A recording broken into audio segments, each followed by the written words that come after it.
It's great to have you here for this episode. Today we're diving into something that's really at the heart of making projects work, project appraisal. Yeah, it's one of those things that sounds a bit technical, but it's actually super important. So let's start simple. What exactly is a project? Right, so a project is basically a unique activity with a clear start and end, designed to achieve specific goals. Think of it like a mini mission within a bigger plan. And project appraisal is like the reality check for that mission. It's the process of evaluating whether the project is worth doing, checking if it's feasible, viable, and fits with bigger goals. Exactly. It's about making sure you're not just throwing time and money at something that might not work out. It's like asking, is this project really going to deliver what we need? So why do we even need project appraisal? I mean, can't we just pick a project and get started?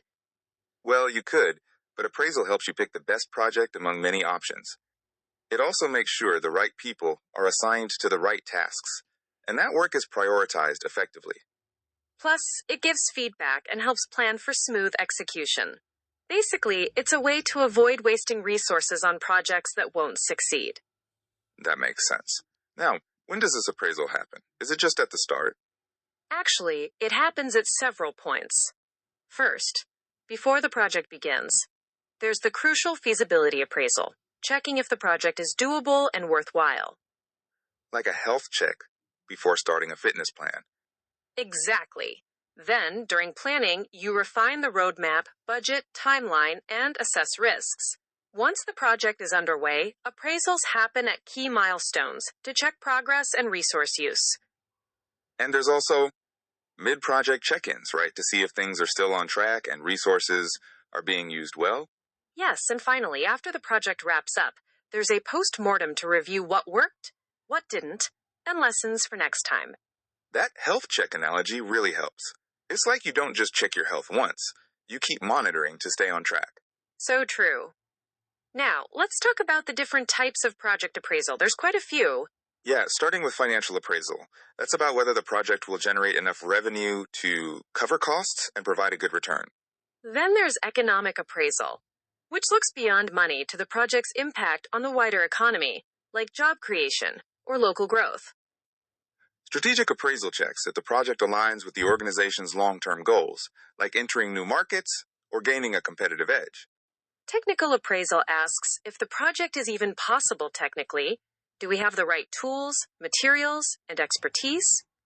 Operational appraisal looks at whether the organization can support the project day to day. Does it fit into existing workflows and infrastructure? And social appraisal considers the project's impact on communities.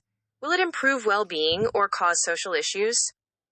Don't forget legal and regulatory appraisal, which checks if the project complies with laws and regulations and identifies any legal risks. That's a lot to consider. How do project managers actually do these appraisals? What methods do they use? One common method is cost-benefit analysis, comparing total costs with expected benefits to see if the project is financially worthwhile. Then there's feasibility studies, which dive deep into whether the project can be done with available resources and constraints. SWOT analysis is another, looking at strengths, weaknesses, opportunities, and threats to get a balanced view.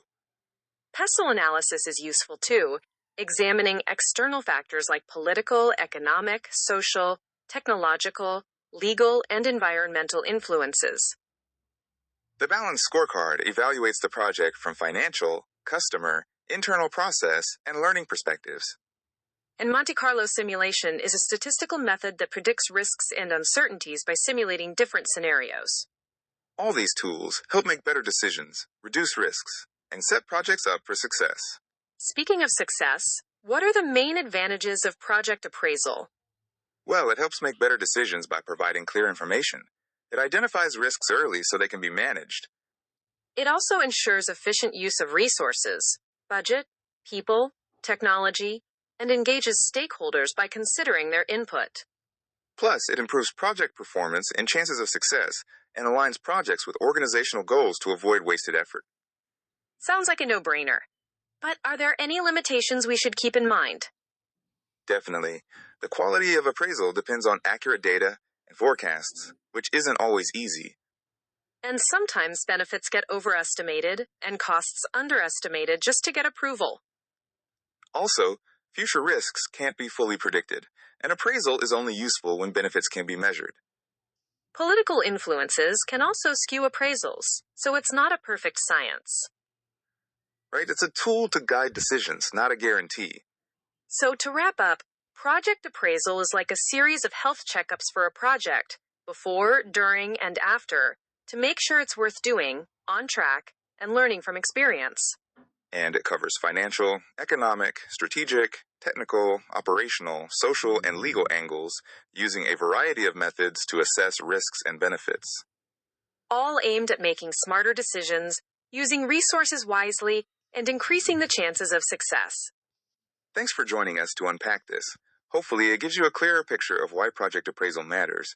Yeah, it's one of those behind the scenes processes that really makes a difference. Thanks for listening.